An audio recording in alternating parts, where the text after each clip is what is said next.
Hey Siri, when did Abbey Road by the Beatles come out? Hi, I'm Bradley Zero, and these are the 5 records I can't live without.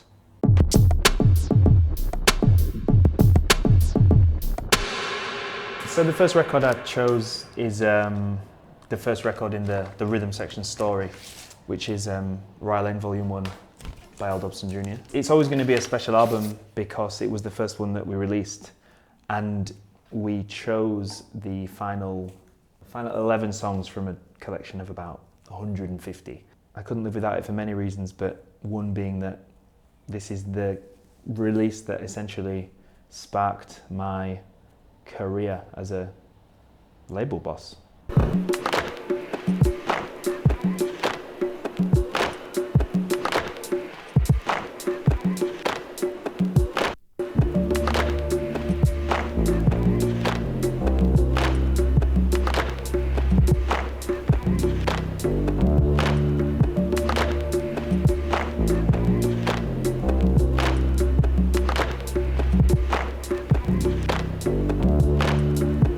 A lovely little outro that I often like to use to end.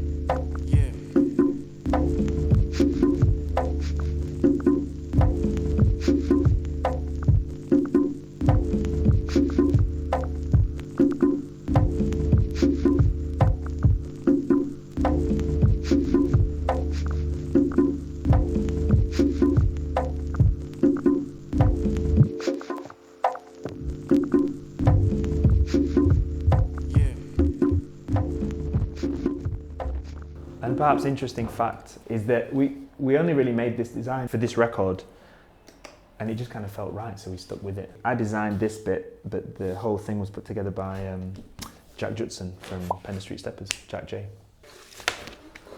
Right, now I have to decide. This is an interesting one.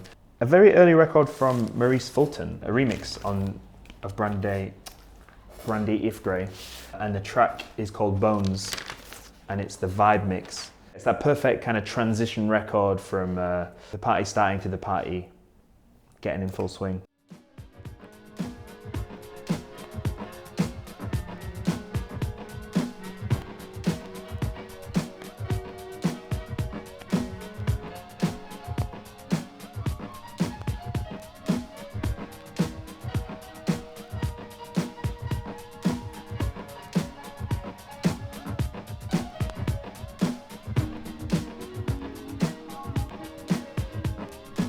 There is like a definitive point where the party starts, and we haven't quite got there yet, but it's coming.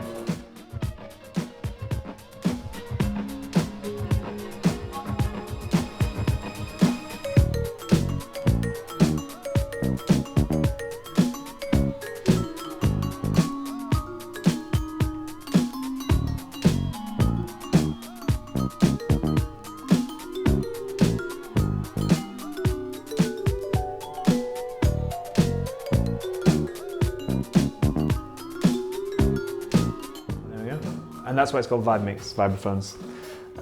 Yeah, a perennial favourite. What next? What next? Ah, yes. A timely one. This record from Jordan Rakei. This is the first physical record he released when he was living in Brisbane. And I picked it up in Northside Records in Melbourne.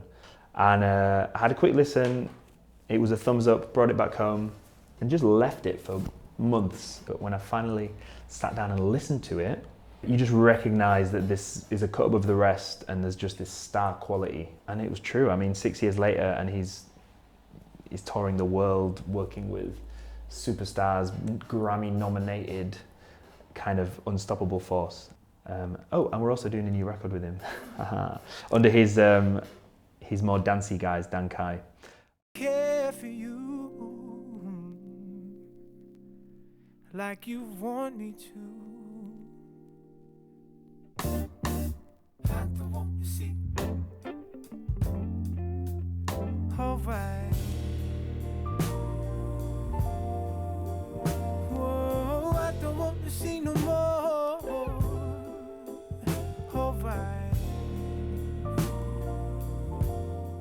With this record and a number of others that I brought along, I think a lot of the thing that makes them stand out, you know, it's the memories associated with it. This was the beginning of a friendship, you know. This record made me reach out to Jordan.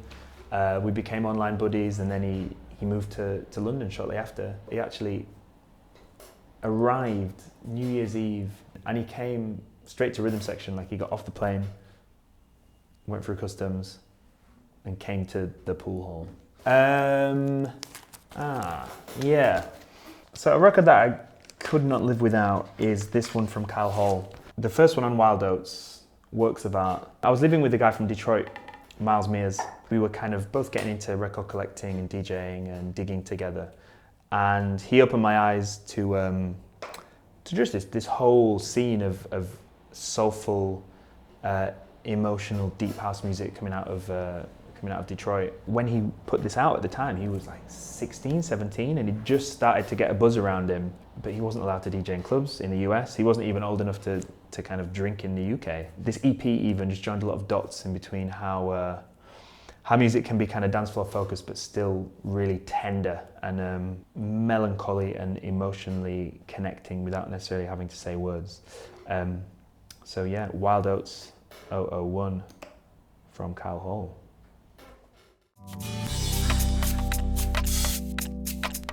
Such a good tune.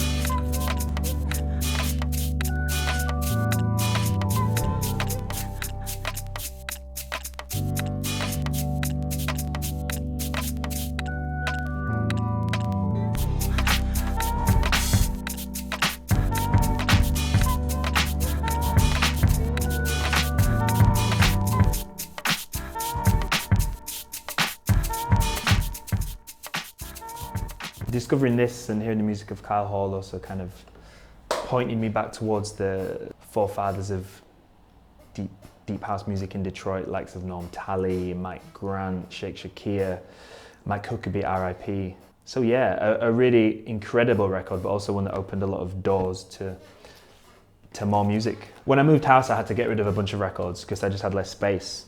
I gave them all to the Vinyl Pimp in Hackney Wick. And yeah, I gave him some records worth like 400 or 500 quid that I had no idea. I was just trying to get rid of them. Okay, I'm gonna go for a very obvious one. It's a band called the Beatles from Liverpool.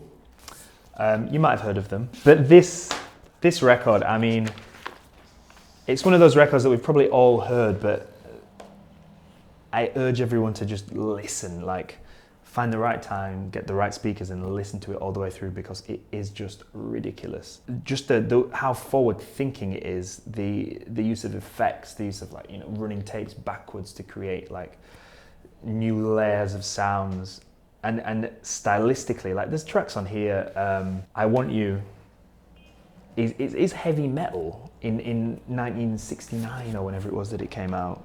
Did it come out in 1969? Hey Siri. When did Abbey Road by the Beatles come out? Abbey Road, remastered by the Beatles, was released on the 26th of September 1969. And I'm gonna play I Want You, She's So Heavy. Abbey Road is the album, by the way, in case anyone didn't know.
But that's probably because I've played them all so much.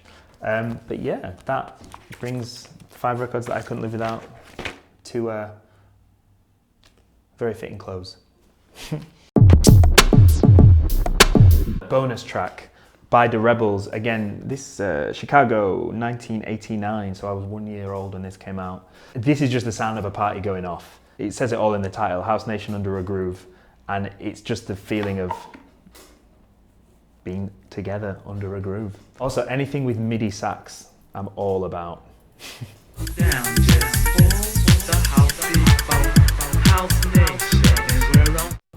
And anything with off-key vocals. A few, unexpectedly great things about house music. If the vocals are a bit out of key and you have a fake saxophone, it's almost definitely going to work. House Nation. Nothing can stop it. House Nation. Under a groove. Getting down just for the house people. House Nation. And we're on the move. Nothing can stop us now. House Nation. Under a groove. Getting down just for the house people. House Nation. And we're on the move. Nothing can stop us now. House Nation. Under a groove. Getting down just for the house people. House Nation. And we're on the move. Nothing can stop us now. House Nation. Under a groove. Getting down just for the house people. House Nation. And we're on the move. Nothing can stop us now. House Nation. Sounds like the good old days, that one.